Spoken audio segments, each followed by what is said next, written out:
नमस्कार, आप देख रहे हैं देवभूमि। मैं हूं आपके साथ उन्नति भटनागर। बुलेटिन का आगाज महत्वपूर्ण अपडेट के साथ, जहां कांग्रेस प्रदेश अध्यक्ष करण माहरा ने कांग्रेसियों को घर के भेदियों से बचने की सलाह दी है। इस दौरान उन्होंने बीजेपी पर भी जमकर निशाना साधा। करण माहरा ने बड़ा बयान देते हुए कहा है कि कांग्रेस में भाजपा के कई स्लीपिंग सेल भी हैं। उन्होंने कहा कांग्रेस में ऐसे लोग भी हैं जो अपनी गर्लफ्रेंड को बीजेपी ज्वाइन कराते हैं। करण माहरा का यह बयान सोशल मीडिया पर खूब वायरल हो रहा है। कांग्रेस में बैठे हुए लोग तुम्हारा चरित्र हरण करने का भी काम करेंगे। ये बहुत तेजी से हो रहा है। राजनीतिक लड़ाई लड़ो, किसी के व्यक्तिगत जीवन में चरित्र हत्या करके किसी का नुकसान ज्यादा समय तक नहीं कर पाओगे, लेकिन कांग्रेस का नुकसान तो मत करो बेशर्मो। ये मैं आप सबसे कह रहा हूं, जितने यहां बैठे अपनी अपनी लाज बचा के रखो। आपके ऊपर कोई उंगली ना उठा सके, इस बात का ध्यान रखो। क्योंकि ये जो लोग हैं जिनको बीजेपी ने कांग्रेस में डाला है, या बीजेपी के जो सहयोगी हैं, वो निश्चित तौर पर कांग्रेस के हर उस आदमी का विरोध करेंगे, उसकी चरित्र हत्या करेंगे जो कांग्रेस को मजबूत करने का काम करेगा। और ये पहचान है उन लोगों की कि ये अगर कांग्रेस के किसी आदमी के खिलाफ बोल रहा है तो इसका मतलब ये भारतीय जनता पार्टी से मिला हुआ है। उसका कारण बताता हूं। एक मीटिंग होती, मैं थोड़ा लंबा बोलूंगा लेकिन माफी चाहता हूं, क्योंकि विषय अपने कार्यकर्ता से अगर नहीं बांटूंगा तो ये मीटिंग का कोई सार नहीं रह जाएगा। एक मीटिंग हुई जिसमें अमित शाह आए थे, और अमित शाह ने अपने विधायकों से कुछ प्रश्न पूछे, और उन्होंने लास्ट में यह कहा कि सत्ता पाने का और कांग्रेस को कमजोर करने का एक ही तरीका है, आप मूर्ति भंजन करो। मूर्ति भंजन का मतलब समझते हैं? अगर शैलेंद्र रावत चुनाव लड़ने वाले हैं तो शैलेंद्र रावत के चरित्र पे कीचड़ उछालो, शैलेंद्र रावत के काम पे कीचड़ उछालो, शैलेंद्र रावत की छवि खराब करने का काम करो। अगर प्रीतम सिंह अच्छा काम कर रहे हैं तो प्रीतम सिंह का चरित्र खराब करो, प्रीतम सिंह के बारे में उल्टा सुल्टा बोलो। हरीश रावत अच्छा काम कर रहा है तो हरीश रावत की चरित्र हत्या करो, हरीश रावत का विरोध करो। और वही काम कांग्रेस में बैठे हुए वो दुष्ट लोग जो बीजेपी से मिले हुए दिन में कांग्रेस के दफ्तर में होते हैं, रात को भारतीय जनता पार्टी के नेता के घर में होते हैं, दिखते कांग्रेस के हैं और अपनी गर्लफ्रेंडों को जो है बीजेपी में ज्वाइन कराते हैं, ऐसे लोगों से कांग्रेस को बचाने की जिम्मेदारी आप लोगों को देना है, आप लोगों से। वहीं कांग्रेस प्रदेश अध्यक्ष करण माहरा के गर्लफ्रेंड वाले बयान को लेकर बीजेपी ने पलटवार किया। बीजेपी प्रवक्ता सुनीता विद्यार्थी ने कहा है कि यह बयान कांग्रेस अध्यक्ष की मानसिकता को दर्शाता है। उन्होंने कहा कि यह बयान महिला विरोधी है।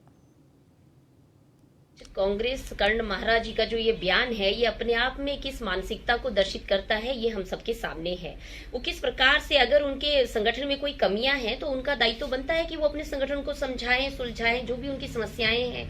लेकिन जिस प्रकार से वो कह रहे हैं कि बीजेपी के यहाँ पे स्लिप सेल है और इस तरीके से जो बयान वो दे रहे हैं, वो संगठन को तोड़ने की भरसक प्रयास उनका है। उनका वार अपने संगठन पे न होते हुए दूसरों पे हो रहा है। और गर्लफ्रेंड की बात देखिए, इनकी मानसिकता किस प्रकार से महिला विरोधी ये लोग हैं, कि ये लोग जो हैं महिलाओं को किस प्रकार से गर्लफ्रेंड इस तरीके से संबोधित कर रहे हैं।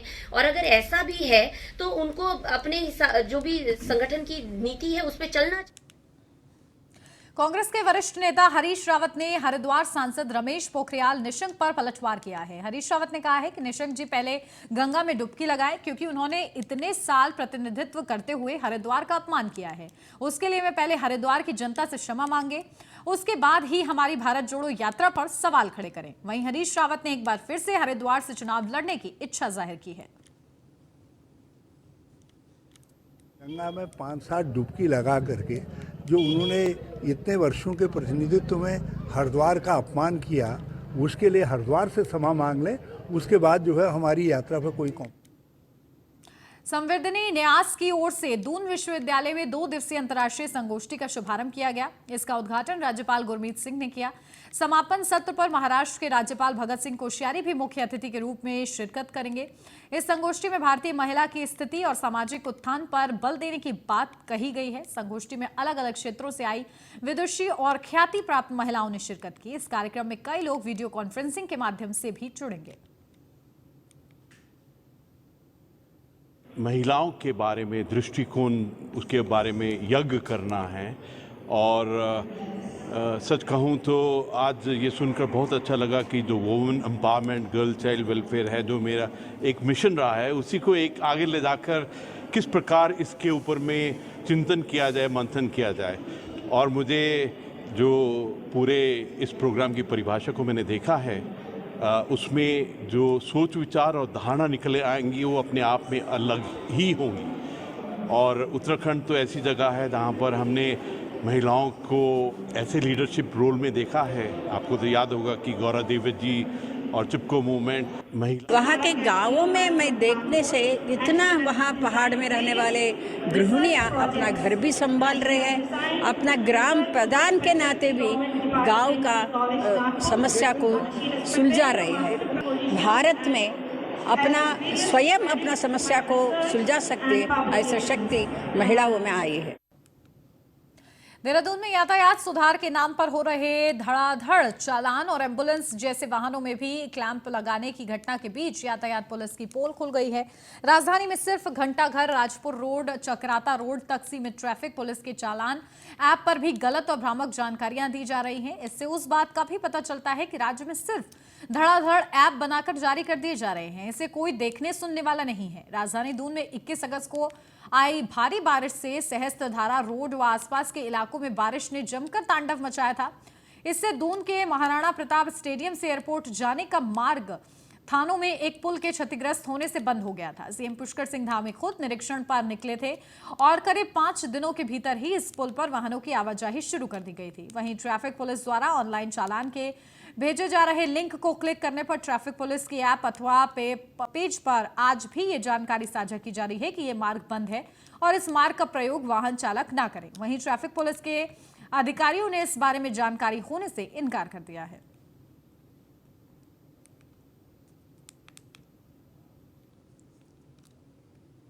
इन्वेस्ट इंडिया की ओर से वन डिस्ट्रिक्ट वन प्रोडक्ट की शुरुआत जहां उत्तराखंड में भी की जा रही है। इसमें उत्तराखंड के 13 जिलों से 13 अलग अलग प्रोडक्ट्स चुने गए हैं, जहां अल्मोड़ा से बाल मिठाई, उत्तरकाशी से लाल चावल जैसे प्रोडक्ट हर जिले से चुने गए हैं। इन्वेस्ट इंडिया का मकसद लोकल चीजों को ग्लोबल लेवल तक लेकर जाना है। वन डिस्ट्रिक्ट वन प्रोडक्ट को भी और ज्यादा बेहतर बनाने के लिए जहां अमेज़न और जेम जैसे ऑनलाइन एप्लीकेशन प्लेटफॉर्म पर भी ओजीओपी बाजार रखा गया है। इन्वेस्ट इंडिया के प्रयासों से उत्तराखंड के उत्पादों को अंतर्राष्ट्रीय बाजार में एक नई पहचान मिल सकेगी और इन सभी उत्पादों को बनाने वाले लोगों को भी उचित दाम दिया जा सकेगा। नारा दिया गया है, उसके हिसाब से हमारे जो हर जिले में खास चीजें हैं, जो विशेष प्रोडक्ट है, यूनिक प्रोडक्ट है, जिसको हम लोग नेशनल और इंटरनेशनल मार्केट में ले जा सकते हैं, उनकी क्वालिटी को अपग्रेड करके, क्वालिटी कंसिस्टेंट करके, पैकेजिंग को इम्प्रूव करके और उसमें जो हमारी विशिष्टता है उसको बरकरार रखते हुए, तो ये इनिशिएटिव इसके लिए है। हम 765 जिलों से एक एक प्रोडक्ट का चुनाव हुआ है और हम उस प्रोडक्ट की यूनिकनेस और इंडिजिनस प्रोडक्ट्स को एक ग्लोबल लेवल पे ले जाना चाहते हैं, एक लोगों के साथ connecting Indian district to the global market. और इन प्रोडक्ट्स की यूनिकनेस को एक स्टोरी टेलिंग के माध्यम से, एक अच्छे पैकेजिंग के माध्यम से, उनकी क्वालिटी अपग्रेडेशन के माध्यम से और जितने भी डिज़ाइन इंटरवेंशन है उनको एक ई कॉमर्स प्लेटफॉर्म पे ले जाना, जेम पर ले जाना। इसके अंतर्गत हम इन प्रोडक्ट्स को कोशिश कर रहे हैं कि एक नई पहचान। देहरादून आयकर विभाग की ताबड़तोड़ कार्रवाई से दूसरे दिन भी ये जारी रहा, जहां सूत्र बता रहे हैं कि आयकर विभाग की छापेमारी 3 दिन और चल सकती है। इस टीम में मेरठ, देहरादून, आगरा, कानपुर, नोएडा और अलीगढ़ शाखा के अफसर शामिल हैं। आईटी की कार्रवाई से बड़े बिल्डर, व्यापारी और निवेशकों में हड़कंप मचा हुआ है। हैरानी की बात यह है कि वित्तीय गड़बड़ियों में कई बड़े स्कूलों का नाम भी सामने आ रहा है। विभागीय सूत्रों के अनुसार सहारनपुर के जिन मेहता ब्रदर्स से कार्रवाई की शुरुआत हुई है, उन्होंने 10 साल में बहुत बड़ा कारोबार खड़ा किया है। उत्तराखंड में भी इनका रियल एस्टेट में भारी निवेश बताया जा रहा है। इस पूरे प्रकरण में कई कारोबारियों के नाम सामने आए हैं। आने वाले दिनों में भी आयकर छापे पड़ सकते हैं।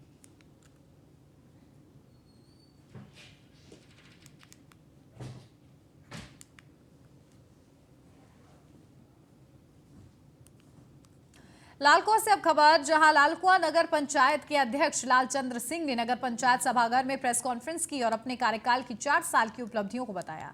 लालचंद्र सिंह ने अपने विरोधियों को 2 टूक शब्दों में कहा कि वे किसी से डरने वाले नहीं हैं। उन्होंने कहा कि नगर पंचायत क्षेत्र में ब्लैकमेलिंग किसी भी कीमत पर बर्दाश्त नहीं की जाएगी। विकास कार्य को देख करके लोग घबरा रहे हैं, क्योंकि आज 25-30 साल के बाद दलित सीट आई है, तो कुछ लोग जो मनवादी विचार के हैं वो जानबूझकर हमें परेशान करने की कोशिश कर रहे हैं। क्योंकि हमने जो है विकास की जो धारा बहाया है, सबका साथ, सबका विश्वास, सबका सम्मान के साथ हमने हिंदू, मुस्लिम, सिख, ईसाई सब जगह काम किया है। गुरुद्वारे से लेकर के, मस्जिद से लेकर के, मंदिर से लेकर के हम सब जगह काम कर रहे हैं। तो हमारे काम को देख करके लोग बौखला रहे हैं। हमारे भी उत्तराखंड देश के उन 7 राज्यों में है जहां कई शवों की शिनाख्त पुलिस नहीं कर पाई है। इनकी संख्या 4000 से अधिक है। राज्य के गठन से लेकर अब तक इन शवों को पुलिस पहचान नहीं पाई है। उससे जुड़ी एक रिपोर्ट देखिए।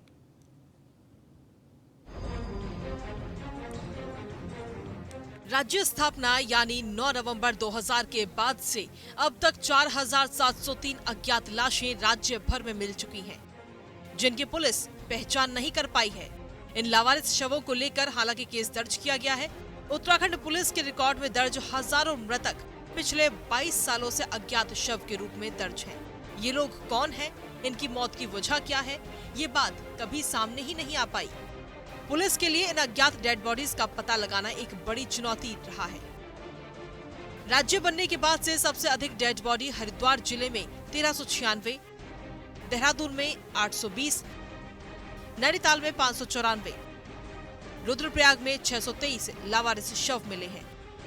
अल्मोड़ा में 29, बागेश्वर में 27, चमोली में 72, चंपावत में 152, पिथौरागढ़ में 19, पौड़ी में 326, टिहरी में 217, उधम सिंह नगर में 379, उत्तरकाशी में 49 डेड बॉडी अब तक बरामद हुई हैं। इसके हमारा पूरा एसओपी है, प्रोटोकॉल्स है। जब कोई भी मिसिंग होता है पर्सन्स का, हमारे एक प्रोटोकॉल के हिसाब से उस पर पूरा हमारा वो कर लेते हैं। इन्वेस्टिगेशन शुरू हो जाती है हफ्ते, मतलब 3 दिन तक गुमशुदगी में रखते हैं। उसके बाद फिर उसको 365 IPC में बदल के इन्वेस्टिगेशन शुरू हो जाती है। तो उसके बाद भी कई बार ऐसा हो जाता है कि मिसिंग ट्रेस नहीं हो पाता है। और जो अनआइडेंटिफाइड डेड बॉडीज है उसका भी प्रोटोकॉल है, जो जैसे कहीं पे मिलता है उसको पंचनामा भरना है और उनको DNA वगैरह सेव करके रखते हैं, ताकि कभी किसी के यहाँ पे मैच हो जाएगी। तो प्रोटोकॉल के तहत काम करते हैं हम। उत्तराखंड जैसे छोटे राज्य के लिए ये बड़ा आंकड़ा है। उत्तराखंड की पहचान पर्यटन प्रदेश के रूप में है। शांत प्रदेश होने के चलते अक्सर उत्तराखंड को बड़े अपराधियों की शरण स्थली के रूप में भी माना जाता है। अक्सर अपराधियों की प्रवृत्ति अपराध कर सबूत या लाश को कहीं दूर ठिकाने लगाने की होती है। लिहाजा इस लिहाज से भी उत्तराखंड में इन लाशों को देखा जा रहा है। उनके परिवार, उनकी फैमिली के प्रति हम क्या न्याय दे रहे हैं? नंबर 1 कि मर्डर हुआ तो एक्यूज पकड़े गए, नहीं पकड़े गए, क्या है? दूसरी बात यह कि आदमी के मृत्यु से जुड़े बड़े फाइनेंशियल बेनिफिट हैं, उससे वो वंचित रहता। क्योंकि एविडेंस एक्ट में ये प्रोविजन है कि कोई आदमी गायब है तो कब तक गायब रहेगा, कितने साल गायब रहेगा, तब उसको डेड माना जाएगा, कानून प्रिज्यूम करेगी। पुलिस के रिकॉर्ड में इन अज्ञात लाशों को चढ़ा दिया जाता है, लेकिन जिस तरह यह आंकड़ा बढ़ रहा है, पुलिस के लिए ये एक बड़ी चुनौती बन गया है। सामान्य पुलिसिंग के साथ इन अज्ञात लाशों के रहस्य को सुलझाना बेहद ही मुश्किल है। लिहाजा इसके लिए एक अलग टीम बनाकर इस पर काम किया जाना चाहिए। देहरादून से न्यूज़ 1 इंडिया के लिए सुदीप जैन की रिपोर्ट।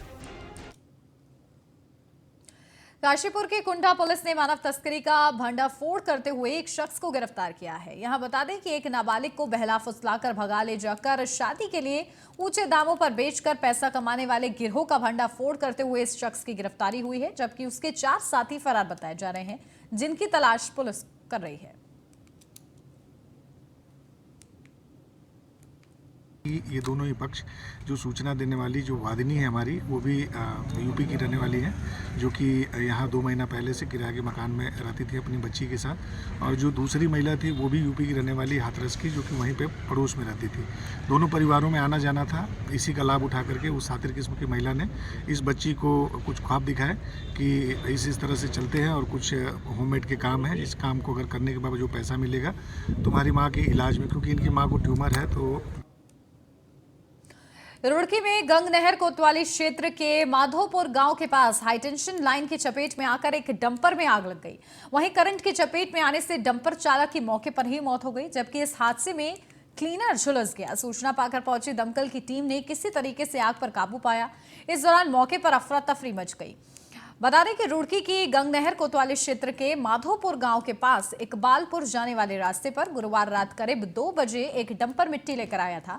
डंपर चालक ने हाइड्रोलिक को ऊपर उठाकर जैसे ही मिट्टी नीचे गिराने का प्रयास किया तो ऊपर से जा रही हाईटेंशन की लाइन में डंपर की हाइड्रोलिक आ गई, जहां इससे पूरे डंपर में करंट दौड़ गया और आग लग गई। हादसे में डंपर चालक की मौके पर ही मौत हो गई, जबकि क्लीनर बुरी तरीके से झुलस गया।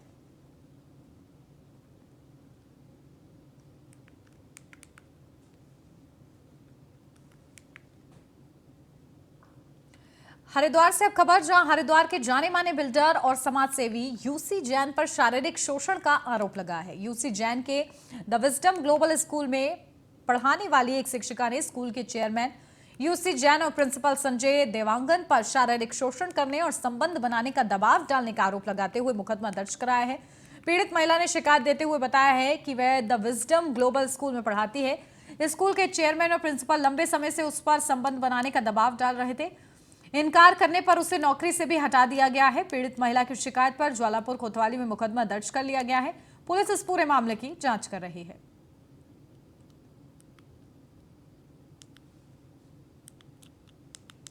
दी थी कि उनके साथ वहाँ पे अभद्र व्यवहार किया जा रहा है और उस एप्लीकेशन पे कार्रवाई करते हुए 2 लोगों के खिलाफ मुकदमा लिखा गया है और एविडेंस भी देने के लिए कहा गया है। एविडेंस के आधार पे जो भी कार्रवाई होगी उसको वैधानिक कार्रवाई की जाएगी। वही छेड़छाड़ का मैटर है इन लोगों का, और एक एप्लीकेशन आई थी उसमें मुकदमा पंजीकृत कर दिया गया तत्काल प्रभाव से, और विवेचना के दौरान जो भी एविडेंस होंगे उसके आधार पर कार्रवाई की जाएगी। रुद्रपुर में बीते दिनों शहर की पॉश कॉलोनी यानी कि मेट्रोपोलिस सिटी में चले सत्यापन अभियान के दौरान पुलिस ने फर्जी डिग्री बनाने वाले गिरोह का भंडाफोड़ किया था। पुलिस ने अब इस पूरे गैंग के मुख्य सरगना नवदीप भाटिया को भी गिरफ्तार कर लिया है। नवदीप के पास से भारी मात्रा में फर्जी डिग्रियां, डिप्लोमा और मार्कशीट और मोहरे भी बरामद हुए हैं। साथ ही महिंद्रा थार गाड़ी भी मिली है। नवदीप भाटिया पर 20,000 का इनाम घोषित था। बहुत अच्छी सफलता मिली है। एक आईटीआई थाने का 5 साल से फरार चल रहा हुआ एक 15,000 का इनामी को पकड़ा गया है एसओजी और आईटीआई पुलिस की जॉइंट कार्रवाई द्वारा। ये जो है कनाडा में मर्चेंट नेवी में नौकरी लगाने के चक्कर नौकरी लगाने वाला लुभा के साढ़े। उत्तराखंड सरकार द्वारा 10 साल पुराने डीजल वाहनों को हटाए जाने और सीएनजी वाहन चलाए जाने के आदेश को लेकर all India motor transport Congress ने विरोध शुरू कर दिया है। ट्रांसपोर्टर ने सरकार से डीजल वाहनों को चलाने की मांग की है, नहीं तो सीएनजी किट लगाने के लिए लोन देने की मांग की है। इसको लेकर ट्रांसपोर्टर्स ने शुक्रवार को परिवहन मुख्यालय देहरादून का घेराव किया। ट्रांसपोर्टर्स ने चेतावनी दी है कि अगर सरकार उनकी मांगे नहीं मानती है तो 29 नवंबर को चक्का जाम करेंगे।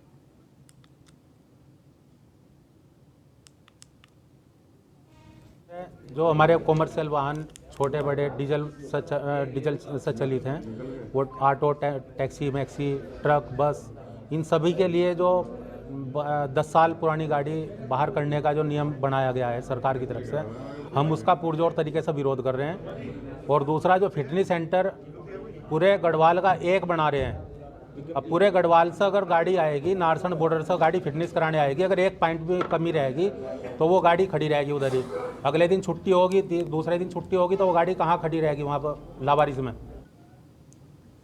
मसूरी बीजेपी कार्यकर्ताओं के साथ कैबिनेट मंत्री गणेश जोशी ने महात्मा योगेश्वर सरस्वती शिशु विद्या मंदिर के सभागार में बैठक की है, जहां कार्यकर्ताओं ने कहा कि बीजेपी के शासन में मसूरी में पालिका में भ्रष्टाचार की शिकायत पर कोई कार्रवाई नहीं हो रही है।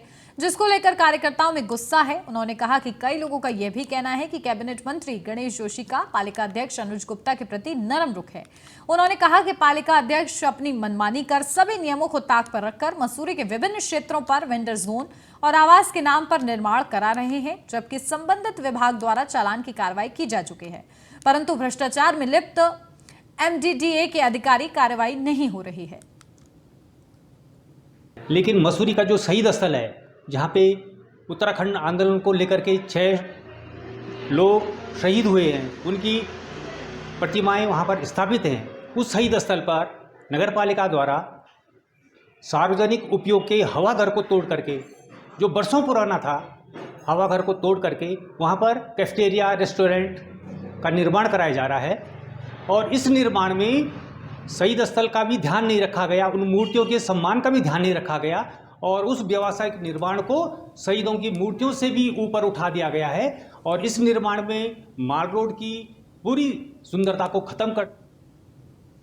सहसपुर गुमान सिंह हत्याकांड मामले में पुलिस ने मृतक की पत्नी और उसके प्रेमी को दबोचा है। आरोपियों ने शराब में नींद की गोली डालकर पिलाई थी, जिसके बाद वो गहरी नींद में सो गया। इसी बीच दोनों ने रस्सी से गला घोंटकर उसकी हत्या कर दी। पूरा मामला अवैध संबंध, संपत्ति और रुपए से जुड़ा है। देहरादून SSP दिलीप सिंह कुंवर ने बताया है कि साल 2013 में गुमान सिंह और उसकी पत्नी आशा का तलाक हो गया था और बच्चे पति के पास ही रहते थे।